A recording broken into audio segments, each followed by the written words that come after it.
제목 보세요.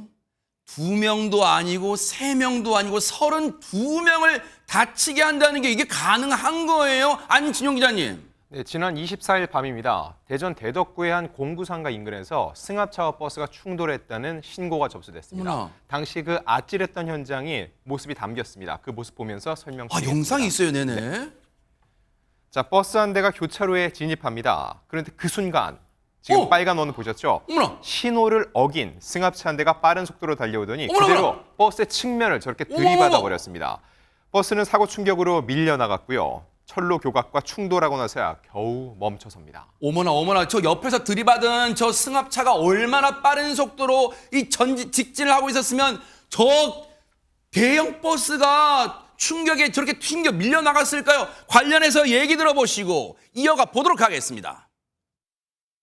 버스가 다리에 박을 때 쾅 소리가 나긴 했었어요. 그 다음에 경찰차가 이제 세 대가 이쪽으로 밀려오고, 그 다음에 이제 소방차 몇 대 더 왔었죠.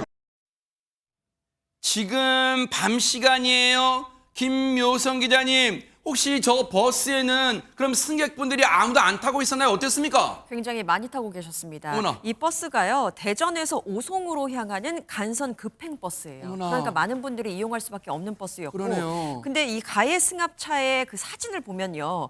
사고 후에 앞부분이 굉장히 심하게 부서져 있는 모습을 확인할 수 그래요? 있거든요. 이렇습니다. 이 차량인가요? 네. 거의 앞부분의 형태를 알아볼 수 그러네요. 없을 종이장처럼 정도로 구겨졌어요, 진짜. 얼마나 충격이 심했는지 이 사진 한 장을 통해서만 봐도 알 수 있는데요. 네. 이 사고로 총 32명이나 다쳤습니다. 어머나 세상에. 버스 운전자 그리고 승합차 운전자는 중상을 입었고요. 그리고 이들을 포함해서 부상을 입은 23명이 병원으로 이송됐습니다. 어머나 세상에. 아니 근데 저 승합차는 무슨 이유로 속도도 줄이지 않고 교차로에서 신호도 위반해서 저렇게 달렸을까요? 얘기 들어보시고 이어가 보도록 하겠습니다. 순찰차들이 신호 대기를 하고 있는 와중에 갑자기 신호 위반을 하면서 도망가더라는 거죠. 혹시 음주한 거 아닌가라고 해서 뒤따라 가본 거래요. 얘기를 들어보니까 저 사고가 나기 직전에 허주연 변호사님, 저 승합차 운전자가 경찰을 보고 뭔가 캥기는 구석이 있어서 내빼는 상황이었나 봐요, 세상에. 그렇습니다. 재발절인 게 있으니까 갔겠죠. 그리고 저렇게 신호위반까지 해가면서 급하게 도망가다가 사고를 낸 건데 그 재발절이게 만든 것이 무엇이었느냐? 바로 술이었습니다. 어머나. 음주운전을 하고 있었던 거예요. 지금 승합차 운전자가요. 사고 지점에서 500m 정도 떨어진 한 사거리에서 아무것도 모르고 순찰 중이던 경찰차를 보고 자기가 먼저 지레 놀라서 도망을 가다가 이런 사고까지 내고 만 겁니다. 현장에 경찰이 도착을 했겠죠. 음주 측정을 해봤더니 혈중 알코올 농도가 면허 정지 수준으로 나왔다고 합니다. 50대 남성 음주운전으로 혐의로 입건이 됐고요. 자세한 사고 경위를 조사하고 있는 상황입니다. 아니, 그놈의 술, 이 술 대체 음주운전이 이 대한민국 땅에서 언제쯤 사라질까요? 하마터면요, 대형 참사가 일어날 뻔했어요. 반드시 저 인간도 술을 끊게 하는 그런 뭔가 좀 처방이 내려지길, 그리고 법의 처벌이 내려지길 좀 기대해 보도록 하겠습니다.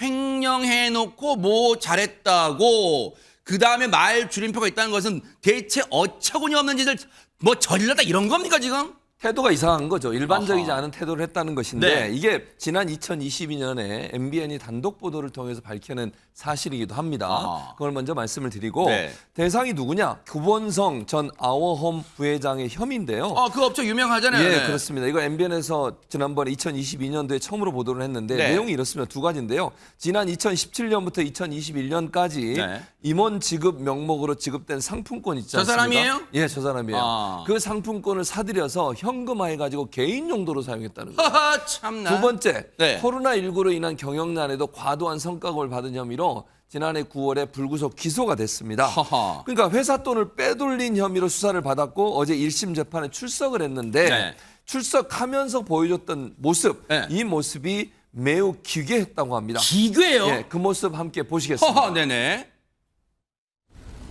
직원들에게 한 말씀 해주시죠. 당신 누구야? 회사에 손해 끼쳤다는 지적은 좀 어떻게 생각하고 계신가요?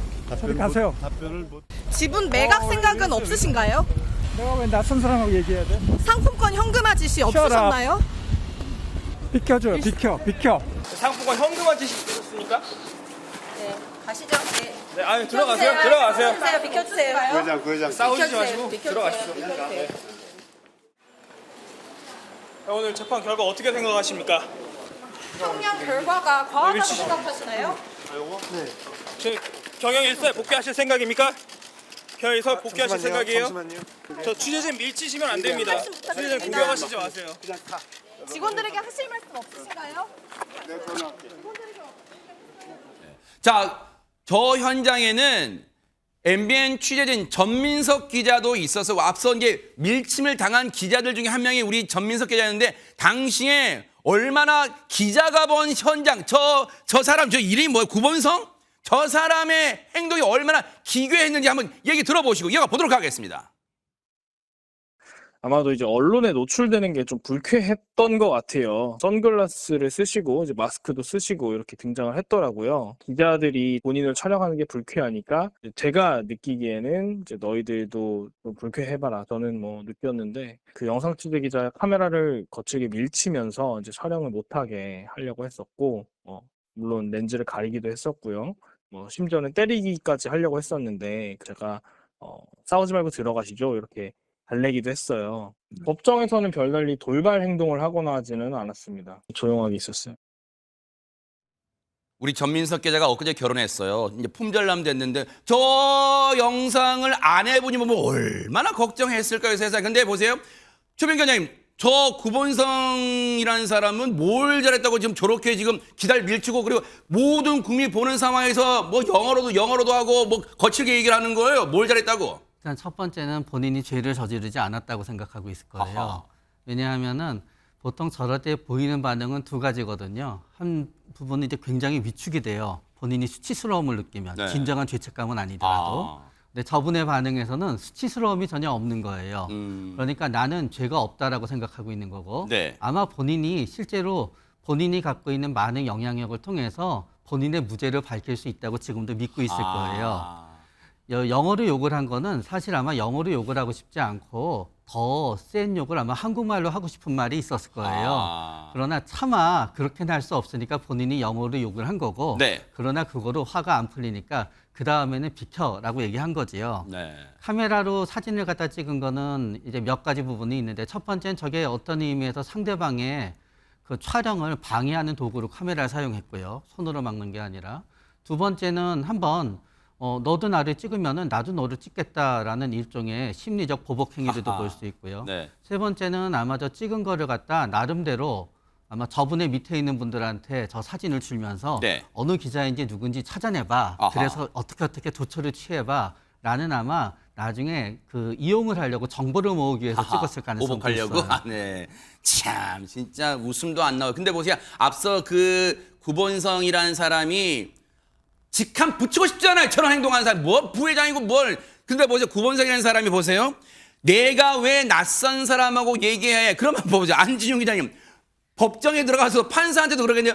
판사님이 물어보면 내가 왜 낯선 사람하고 얘기해. 그렇겠네요. 또 보니까. 네, 낯선 사람한테 내가 왜 재판을 받아야 돼? 아, 그런 그러겠네요, 식으로 얘기할 진짜. 수 있겠는데 결과적으로 볼 때는 상황에 따라서 충분히 인지를 하고 있다는 얘기죠. 근데 중요한 거 대중들에게 이 이름이 낯설지 않을 수 있습니다. 왜요? 왜냐하면 과거에도 불미스러운 일로 이렇게 세간의 이름이 오르내린 적이 그래요? 있거든요. 지난 2021년 6월이었습니다. 당시 보복 운전으로 상대 차량을 파손하고 게다가 차에서 내린 운전자를 폭행했습니다. 야. 이 일로 인해서 징역 6개월, 집행유예 2년을 선고받았고요. 결국 아워움 경영 일선에서 물러나야 했습니다.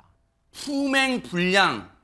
예전에 뭐 비슷한 영화도 있었잖아요. 진짜 품행불량이에요. 진짜 행동거지가 딱 드러나요. 과거에도 여러 차례 무리를 빚었잖아요. 근데 보세요. 그렇다면 어제 법원은 판사님은 어떤 결론을 내렸을까요? 허준 변호사님. 징역 2년에 집행유예 3년을 선고를 했다고 합니다.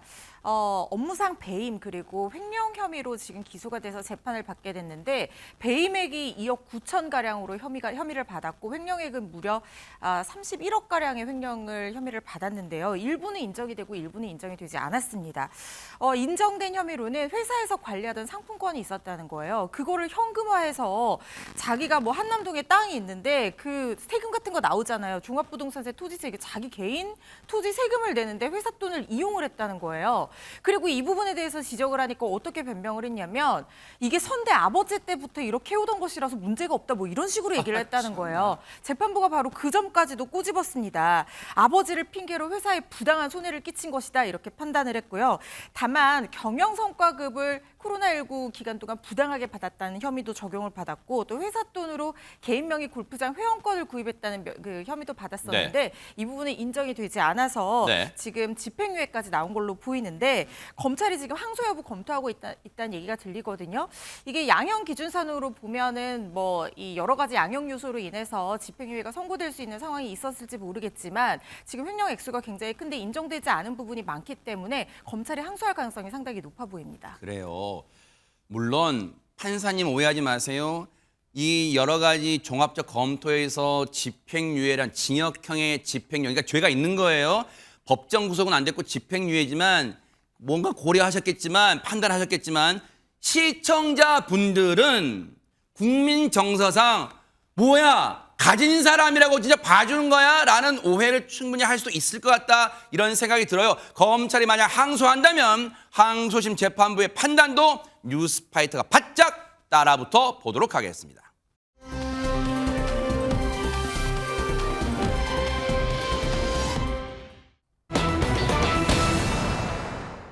여러분 제목 보세요. 우리가 지금 헛개비를 보고 있는가 그런 생각이 들잖아요. 연인을 살해한 후에 김묘성 기자님 누구한테 미안하다고 지금 했다고요 지금? 네, 지금 보시는 그대로 강아지한테 미안하다라는 이야기를 남긴 이 인물에 대해서 지금 이야기를 하려고 합니다. 사건을 먼저 짚어볼 텐데요. 지난 3월입니다. 경기도 화성시의 한 오피스텔에서 내게 이별을 통보하려 한다라는 이유로 여자친구를 살해한 26살 김래아 사건 여러분들 많이 그 인간 기억하실 기억나요? 겁니다. 네, 바로 이 사람입니다. 사실 영화 속에서 이런 장면을 다룬다고 해도 너무 잔혹해서 지탄받아 마땅할 만한 그런 일이 맞아, 이 인간 기억나요? 기억나 진짜. 네. 현실에서 벌어졌는데요. 여자친구의 어머니가 보고 있는 앞에서 피해자를 살해한 사실이 알려지면서 아주 큰 공분을 일으켰습니다. 세상에. 하지만 정작 김래아 본인은요. 범행 후에 이런 모습을 보였는데요. 함께 영상 한번 확인해 보시죠. 네네. 나오는 이 남성, 여자친구를 살해한 직후 김래아의 모습입니다. 맨발로 오피스텔 뒤쪽으로 유유히 빠져나가는 김래아, 여자친구의 어머니까지 살해하려 해놓고선 굉장히 태연한 모습입니다. 하하. 그리고 김래아가 집에서 나온 지 약 5분 정도 후에는 피해자가 곧 들것에 이제 실려 나오는 모습이 세상에. 공개가 될 겁니다. 진짜 저 CCTV 영상 지금 보면서도 안지용 기자님 저희도 치가 떨리지만 많은 분들이 경악스러워했어요. 진짜 당시에 저 모습 보고. 네, 맞습니다. 김래아는 이 교제 기간 중에도요. 피해자의 휴대폰을 수시로 들여다보는 등 집착을 보이는 행동을 했습니다. 그리고 또 너와 이별하면 너를 죽이고 놔도 죽겠다 이런 식의 협박성 메시지와 함께 휴대전화를 망가뜨리거나 피해자를 폭행하기도 했죠. 결국 피해자 입장에서는 혼자서 이 관계를 정리하기 힘들 것 같으니까는 세상에. 어머니와 함께 이 김래아를 찾아갔다가 이렇게 변을 당한 겁니다. 결과적으로 피해자는 사망을 했고요. 여자친구 어머니는 전치 10주 이상의 중상을 입게 됐던 겁니다. 어머나 세상에. 자, 근데 당초 지금은 이렇게 모습이 공개가 됐는데 원래 김래아는 공판 과정에서 앞머리를 길게 늘어뜨리고 마스크를 착용해서 얼굴을 가렸습니다. 어머나? 그런데 어제 열린 결심 공판에서는 달랐습니다. 머리를 뒤로 넘겨서 묶고 마스크도 착용하지 않았는데 심경의 변화, 혹시라도 반성의 기미를 보이는 건가 할 수 있을 텐데 근데 정작 어제 법정에서 김래아 간 최후 진술을 들은 뒤 재판부도 경악을 금치 못했다고 합니다. 자, 어제 최후 진술을 했다는 것은 이제 결심 공판이에요. 검찰이 이제 구형을 했다는 그런 재판인데 뭐라고 최후 진술을 했길래 최진봉 교수님 재판부도 경악을 했다는 표현이 나오는 걸까요? 경악을 할 수밖에 없는 내용입니다. 저도 읽으면서 너무 화가 났는데 왜요? 제가 소개해드리겠습니다. 네. 먼저 김래아는 법정에서 이렇게 얘기했습니다. 남은 인생은 피해자와 모친께 매 순간 죄송하고 기도하며 살아가겠다. 뭐 여기까지 들으면 기도란 말 어디 그러니까요. 이런데 어디 입에 올려 기도란 말을? 진짜 입을 그냥 막고 싶습니다. 진짜. 어쨌든 근데 여기까지 들으면 그래도 뭐 좋다 인정해주고 싶습니다. 그 다음 말이 너무 충격적입니다. 뭔데요? 그 뒤에 이어진 말이 가족과 땡땡에게도 미안하다 그랬어요. 땡땡이 누군데요? 땡땡이 누구냐고 물었습니다. 판사가. 네. 우리 집 강아지입니다라고 대답했어요. 이런 진짜 알고 있는 욕을 다 해주고 싶어. 이거 사람이 얘기 있으면 사람. 그러니까요. 사람이 아니죠. 아니 사람을 그렇게 잔혹하게 죽여놓고 자기 집 반려견한테 미안하다 그러는 거예요 지금? 그게 말이 되냐고요. 그러니까 진심으로 제가 볼 땐 사과한 내용이 아니에요. 이게 사람이에요 이게 진짜? 사람이 아니죠. 그리고 김래한 이런 최후 진술을 든 검사도 판사도 경악을 했고요. 놀란 판사가 강아지에게도 미안하던 거냐고 재차 물었어요. 얼마나 놀랍고 믿기 어려우면 그걸 재차 물은 거 아니야 판사가. 그랬더니 김래아가 울먹이면서 고개를 끄덕였다는 거예요. 이 울음은 그 강아지에 대한 울음이잖아요. 네. 피해자가 아니라 뿐만 아닙니다. 검찰이 범행 동기를 물어봤어요. 왜 네. 그는 잔혹한 범행을 저질렀냐? 대답이 스스로도 납득이 안 간다. 잘 모르겠다고 그랬답니다. 이게 변명이라고 하는 겁니까 대체? 지금 시청자분들도 댁에서 이 방송 보시면서 어머어머 저기 사람이야? 저기 진짜 저 인간이야? 하는 말을 지금 막 내뱉으실 것 같은데 근데 지금 보는 저희도 지금 치가 떨려요. 근데 보세요 김묘성 교수님 아직까지 본인이 뭘 잘못한 걸 모르는 거예요? 모르는 척 하는 쇼를 하는 거예요? 뭐예요 이거 지금? 저도 그게 굉장히 궁금합니다. 그런데요, 이 법정에서 또 한 번의 울먹임이 한 번 더 있었거든요. 이 법정에서 참 이례적으로 녹취 파일 하나가 재생이 됐습니다. 네. 그 녹취 파일의 내용은 김래아가 구치소 접견실에서 부모님과 함께 나눴던 대화 내용이었습니다. 어허. 김래아가 부모님에게 이렇게 이야기를 했네요. 뭐라고요? 야, 나는 약 10년만 살다 나오면 돼. 나오면 행복하게 살자. 사랑의 엄마라고 이야기를 했다는 겁니다. 그래서 검사가 이게 무슨 의미인지 김래아에게 물어봤죠. 그랬더니 김래아는 울먹이면서 제 가족은 아무 죄가 없다. 부모님의 마음을 편하게 해드리고 싶었을 뿐인데 그렇게 말해서 죄송하다라면서 또 울먹였다고 합니다. 이게 사람이에요? 이게 사람입니까? 진짜 알고 싶은 욕 진짜 다 쏟아내고 싶어요. 저기 사람이에요? 왜? 지 가족은 소중하다 이거예요? 어디서 부모한테 죄송하다는 말을 들먹여요? 그렇다면 최명규 원장님 피해자 그리고 피해자 어머님 중상이에요? 지금 그 유족들은 지금 이 천불이 날 거 아니에요? 이 말을 들으면 지금. 그러나 아마 유족들은 생각했을 거예요. 당연히 저런 얘기를 하게 될 거야. 이런 뭐 비속을 쓰면 안 되지만 그런 놈이야라고 아마 유족들은 예상했을 겁니다. 예상했지만 엄청나게 화날 겁니다. 네. 지금 제 생각에 김래아는 거의 피해자는 피해자 가족을 생각하지 않고 지낼 가능성이 높습니다. 어머 세상에. 그리고 살인의 이유 자체가 내가 자꾸 내 헤어진 여자친구가 생각나서 괴로워서 살기 힘드니까 여자친구의 존재가 없어지면 내가 괴롭지 않을 테니까 여자친구를 살해한 거예요. 세상에. 결국은 생각하지 않고 없어져야지 내가 편해지니까 죽인 거거든요. 그렇기 때문에 저 사람이 진짜 피해자랑 피해자 가족에 대해서는 거의 하나도 생각하지 않을 거예요. 어머나. 그리고 살인 동기에 대해서도 아마 지금도 얘기하고 있을 거예요. 머릿속의 생각은 이럴 거예요. 난 잘못한 게 없어. 어머나. 내 여자친구가 이렇게 해서 나를 어머나. 자기를 죽일 수밖에 없게끔 만들었어. 어머나. 그리고 그거를 갖다 조장한 건 그 엄마야. 어머나. 난 피해자야라고 지금도 생각하고 있을 텐데 그래도 그거를 얘기하면 너무 나한테 불리할 거야 해서 꾹 참으면서 모르겠다 그랬을 거예요 아마. 만약에 최명기 원장님의 추정대로 저 김래아라는 인간이 지금 머릿속으로 생각하고 있다면 정말 저기 사람입니까? 저 악마 같은 진짜 저 인간. 그런데 보세요. 허주연 변호사님. 자기가 지 주제에 뭔데 지가 10년만 살고나 어디서 건방지게 지가 선고를 내리고 있어요. 이 인간 영원히 격리시킬 수 있는 방법 없어요? 저도 영원히 격리시키고 싶습니다. 아무리 사람의 교화 가능성을 배제할 수는 없다고는 하지만 과연 이자가 교화 가능성이 있는 사람인가? 울기는 왜 웁니까? 울 자격도 없다는 생각이 듭니다. 그러니까요. 이게 범행 수단이 굉장히 잔인했어요. 지금 검찰이 무기징역을 오늘 구형을 했는데요. 네. 어머니 앞에서 어머니에게도 중상을 입혔는데 어머니 앞에서 딸을 가해를 해서 죽인 거예요. 세상에. 딸이 죽어가는 모습을 어머니도 중상을 입고 눈으로 지켜본 상황인 겁니다. 아유, 세상에. 그래놓고도 이 사람은 지금 뭘 주장하고 있냐? 심신미약을 주장하고 있습니다. 그러니까 반성을 하는 게 아니라 어디서 들은 건 있어가지고 또. 그러니까요. 그때 당시에 술 먹고 두통약 먹어서 내가 범행을 할 때 정상적인 판단력을 가지고 있지 않았다라고 주장을 몹쓸 했지만 인간아. 네. 정신감정을 했더니 그때 당시에 판단력이 건재한 상태였다 이런 결과가 또 나왔다는 거예요. 지금 범행의 중대함, 참혹함 이런 걸 이 사람이 과연 깨닫고 있는 것인가. 검찰 측에서도 이 사람 그런 거 모르고 있다. 그래서 중형을 선고해달라라고 하면서 무기징역을 요청을 했는데요. 이 사람이 반성하지 않는 것처럼 보이는 이유가 또 하나 있는 뭘까요? 게 중대범죄 신상공개법 시행 이후에 처음으로 머그샷이 공개된 것이 바로 이 김래아의 사례입니다. 그런데 그때 당시에 내 얼굴 공개하는 거 집행 취소해주세요, 집행 정지해주세요라고 또 다른 법적인 절차를 밟기도 했고 이 취소 소송이 또 진행이 돼야 되는 부분이 있거든요. 집행 정지 결정은 기각이 돼서 얼굴이 나오기는 했습니다만 이런 식으로 자신의 권리를 끝까지 주장하는 걸 봤을 때 과연 진정한 반성이 있는가 하는 의문이 들 수밖에 없는 부분이고 10명의 호화 변호인단으로 논란이 되기도 했었는데요. 검찰 김래아가 반성하지 못한다고 보고 있는데 법원의 엄중한 판단 기다려봐야 될 것 같습니다. 김래아도 부모가 있잖아요. 아까 부모 이 교도소에서 면담했을 때, 구치소 면담했을 때 그거 녹취도 들었잖아요. 김래아의 부모라는 사람요.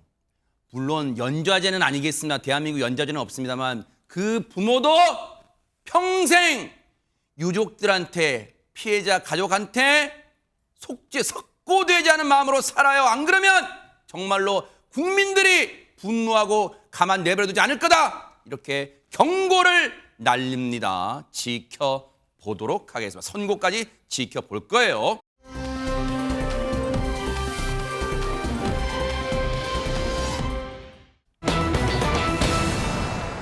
호구 속 도로를 질주한 번개맨. 아니, 번개맨이면 김명선 교수님 막 도로를 질주해도 되는 거예요?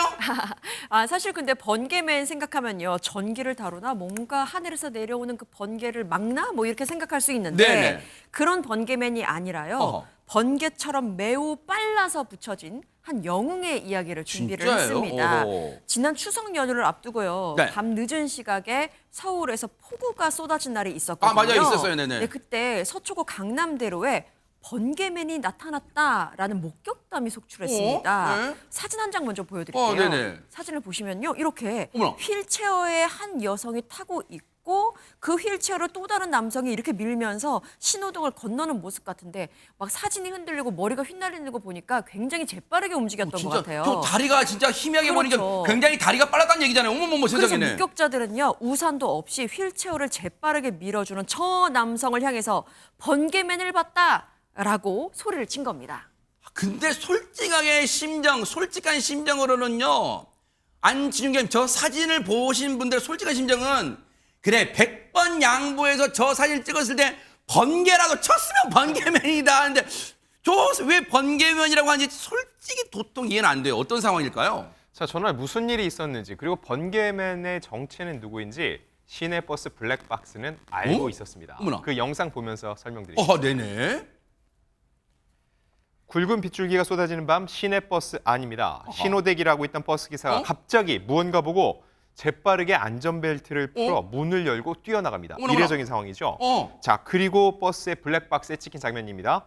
휠체어를 밀며 빠르게 횡단보도를 지나가는 버스 기사의 모습. 목격자들이 봤다는 그 번개맨의 모습이었습니다. 그리고 정말로 잠시 후 번개같이 원래 자리로 돌아왔죠. 그리고 운전석에서 딱 자리를 잡는 저 기사분의 모습입니다. 야, 아니 이제 상황은 어느 정도 이해는 됐어요. 그런데 왜 저 기사님이 사실은 신호를 대기한 거예요. 저 주차를 하는 상황이 아니었단 말이에요. 도로 한복판이었어요. 그런데 왜 갑자기 내려서 저 휠체어 타신 분을 밀어주고 오신 거예요? 그럼 허준 변호사님. 신호가 깜빡깜빡하면서 거의 바뀌기 몇 초 전, 얼마 안 남은 얼마 안 상황이었던 남은 거예요? 이 위급한 상황 속에서 휠체어 탄 사람이 횡단보도를 덜 건너니까 혹시나 위험할 수 있잖아요. 그러네요. 그래서 이 버스 운전기사가요. 벨트를 풀고 나가는 튀어나가는데 걸린 시간이 불과 5초밖에 되지 않았다고 합니다. 진짜요? 그래서 막 용수철처럼 사실은 반사적으로 그냥 튀어나가신 거예요. 어머나. 그래서 번개처럼 빨라서 또 번개맨이 아닌가 하는 생각이 드는데 세상에. 밤 9시 40분쯤이었습니다. 어머나, 이곳은요. 365일 차량이 많이 달리는 강남 한복판의 10차선 왕복도로였다고 해요. 네. 당시 상황을 처음부터 끝까지 본 목격자가 있었는데요. 네. 폭우 속에서 휠체어를 탄 분이 횡단보도를 건너는데 반도 못 걷는 상황에서 신호등이 깜빡깜빡 전멸하기 시작했다는 거예요. 정차 중이던 버스 기사님이 버스에서 완전히 반사적으로 순간적으로 튀어나가서 휠체어를 안전지대까지 확 이렇게 밀어들이더니 비를 맞아서 흠뻑 젖은 채로 아무렇지도 않게 머리를 털면서 버스로 복귀를 하셨는데 세상에. 그 모습이 마치 영웅처럼 번개맨처럼 보였다는 거예요. 아하. 밤 시간대인데다가 빗줄기가 굵어서 혹시 이 휠체어 탄 분을 보지 못한 차량이 일찍 출발하기라도 그럴 하면 수 정말 있죠, 진짜. 자칫 큰 사고로 이어질 수 있는 아찔한 상황이었잖아요. 맞아요. 이걸 유심히 살펴보던 버스 기사가 정말 바로 이렇게 손길을 내밀어 주셔서 이 모두가 지금 감동한 상황으로 그러네요. 보입니다. 세상에. 듣고 보니까 번개맨이라는 영웅의 호칭이 전혀 과하지도 않아요. 전혀 아깝지도 않아요. 관련 얘기 들어보시고 이어가 보도록 하겠습니다. 비가 많이 오고 있었는데 횡단보도 신호가 한 10초 정도 남았어요. 순간적으로 제가 봤을 때 너무 위험한 상황이라 근데 반대편에서 오는 차들이 못 볼 수도 있는 상황이라 정말 큰 사고가 생기겠다 싶어가지고 순간적으로 손님들한테 아 죄송합니다 잠깐만 기다리세요 얘기하고 반대편에 안전한 곳까지 이제 해주고 아 이거 예비 우산 하나 줬어야 되나 막 이 생각이 좀 많이 들었습니다. 세상에. 저 상황에서도 최주만 교수님, 아이고 아차차 우산 하나 챙겨드릴 걸 그 생각을 못했나고 오히려 지금 자신을 탓하고 있어요. 세상에. 그러니까 얼마나 마음이 심성이 착한 분입니까? 본인이 도와준 것만으로도 박수받아 맞아요. 마땅한데 네. 그 휠체어 타신 분 우산이라도 챙겨줄 걸 이런 마음까지 생겼다는 거잖아요. 그러니까 저게 그냥 일회성이 아니라 늘 저런 행동을 했다는 걸 증명한다고 저는 봅니다. 실제로 이종호 기사님은 10년 경력의 버스 기자님이세요. 지금 나이가 50대인데요. 근데 이분이 평소에도 이렇게 번개맨처럼 활동을 하신대요. 그래요? 예를 들면 이렇게 운전하다가 길을 건너는 어르신들 있잖아요. 네. 이분들 발걸이 좀 느리시잖아요. 맞아요. 그런 분들이 오시면 잠깐 내려서 손을 함께 들고 건너준대요. 혹시나 차량들이 못 맞아요, 보고 맞아요. 아이고. 사고를 유발할 수 있기 때문에 세상에. 안전하게 건널 수 있도록 그런 행동을 하신다는 얘기도 하셨고 네. 그날의 행동에 대해서 뭐라고 얘기했냐면 비 내리는 밤 휠체어 사용에 능숙하지 않은 분이 보호자 우산도 없이 언덕 지형, 그게 언덕 지형이었나 봐요. 힘겹게 지나가는 상황이었다. 그래서 나는 서서 손을 들고 뛰니까 문제가 없었지만 만약에 네. 근데 휠체어에 서툰 분 이런 분은 보호자 우산도 없이 힘겹게 언덕 지형을 지나가니까 차량들이 못 볼 수도 있잖아요. 또 앉아 있는 상태를 안 보일 수도 있어요. 그런 위험성이 있기 그러네요, 때문에 진짜. 그래서 본인은 나갈 수밖에 없었고 그때는 이런 생각만 들었대요. 사람이 먼저다. 다른 생각 없었고 사람이 먼저라는 사람이 생각뿐 먼저죠. 없었고 호호호. 네네. 비슷합니다. 네, 네, 좋습니다. 같은 일이 일어나 똑같은 행동을 할 거라고 얘기를 하셨는데 그만큼 늘 같은 모습을 보였다고 볼 수 있고요. 그러면서 이런 얘기도 했어요. 누가 봐도 위험한 상황이어서 뭐 이런 표현. 우리 회사 소속 기사라면 다 그렇게 했을 거다. 근데 뭐 저는 네. 개인적인 생각입니다만 모든 분이 그러지는 않을 거라고 보고요. 맞아요. 이종호 기사였기 때문에 가능한 일이었다. 맞아요. 저는 그 얘기를 꼭 해드리고 싶습니다. 왜냐하면 앞서 그 이중호 기사님이 모셨던 그 버스 블랙박스 보면 조금 희미하게 비가 와서 희미하긴 합니다만 그 당시 왕복 10차로 횡단보도를 왼쪽 화면상 왼쪽에서 오른쪽으로 이렇게 지나가는 분도 몇 분 계세요. 그렇다면 그건 무슨 말이에요? 모두가 이중호 기사님 마음 같지는 않다는 얘기예요. 지금 최주민 교수님 말씀처럼 저 장면을 보고 선뜻 용기를 내서 도와주는 마음을 내기 어렵다는 거예요. 지금 저 걸어가시는 분 보이시죠? 양쪽으로. 그런데도 이중호 기사님은 저 운전하는 상황 다른 승객분들께 양해를 얼른 또 구하고 번개 같은 선행을 하신 거 정말로 이러다 보니까요.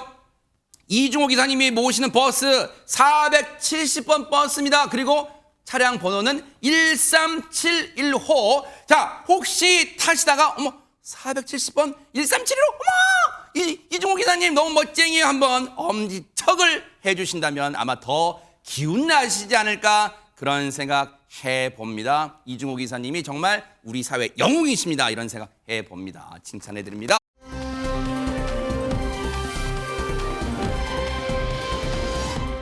다음 소식은 안진영 기자님이 준비하고 계십니다. 다들 어릴 적 드림카 있을 겁니다. 어허. 하늘을 나는 자동차도 있고 햄버거를 타고 달리는 이런 꿈도 꿔봤을 겁니다. 근데 왜 그런 말이 있죠? 꿈은 꾸는 게 아니라 이루는 것이다. 어허. 실제로 이 꿈을 이룬 사람들의 이야기를 영상으로 만나보시죠. 네네. 오늘 안진영 기자님 참 멋진 말씀 많이 하시네요. 많이 하세요, 진짜. 네. 자, 커다란 운동화가 사람을 태운 채 도로를 달립니다. 근데 운동화뿐이 아니었습니다. 잘 보세요. 햄버거부터 어머나. 이거는 셔틀콕이죠. 그리고 구두, 어머나. 당구대, 우와. 축구공 등 어머머. 정말로 마치 놀이동산에나 볼 법한 풍경인데요. 네. 여기가 놀이동산 아니냐고요? 어허. 아니요. 이건 장난감이 아니라 실제 자동차들입니다. 야, 아니 허주현 변호사님, 저거 혹시 당장 구매할 수 없어요? 저 한 대 사고 싶은데요, 진짜. 야, 저 가격을 그럼 어떻게 매겨야 될지 저는 그거부터 생각이 됩니다. 왜냐하면요, 이게 인도의 한 남성이 직접 디자인한 자동차들인데 이게 한두 해 한 게 아니라 10대 청소년 시절부터 자기가 구상을 하고 돈을 모아서 부품이 돈 모이는 족족 부품을 사서 저걸 만들어 왔던 그런 세상에. 자동차들이라고 하는 거예요. 이렇게 완성한 자동차가 하나 둘 늘어나서 이제는 이건 당구대. 네, 정말 너무 특이하고 진짜 기발하다는 생각이 드는데 와. 이걸 모아서 자동차 박물관까지 차릴 정도가 됐다고 합니다. 네. 그리고 이 분야 세계 기록도 벌써 여러 개 세웠다고 어머나. 하는데 세상에서 가장 특별한 자동차를 만들겠다는 의지로 지금도 연구도 계속하고 만드는 시도도 계속하고 있다고 하는데요. 네. 조만간 또 어떤 기상천외한 자동차가 만들어질지 앵커님께서 한번 개인 주문 한번 넣어보시는 거 어떠시겠어요? 그러니까요. 주문 바로 방송 끝나고 넣어볼게요. 어떻게 답이 올지 한번 보겠습니다.